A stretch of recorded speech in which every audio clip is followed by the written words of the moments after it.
Hi there. Hey team. This is your February workshop for the year, which we will be going over the terms in business, increasing your billings up to 100K, which will be hosted on the 24th of Feb. I am stoked to be running this one, guys.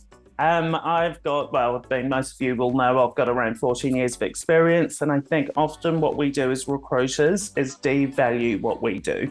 And we've seen multiple recruiters go into client meetings or with existings or prospects talking about terms of business and dollars without having shown the value first. So in this workshop, we're going to go through how do you structure a terms of business negotiation, but before that, what do you need to do to showcase your value? Because when we're talking about TOB negotiations, it shouldn't be a price conversation, it should be a value conversation. And so we're going to be going through that. We're going to be talking through the psychology of sales and how people respond to certain words and phrases and how you word things to get the best outcome for you and your business. And honestly, small little tweaks in your TOB negotiations can change your desk by $100,000 a year. And we'll give you real life examples of where we have done this with other agencies previously and what the results have been.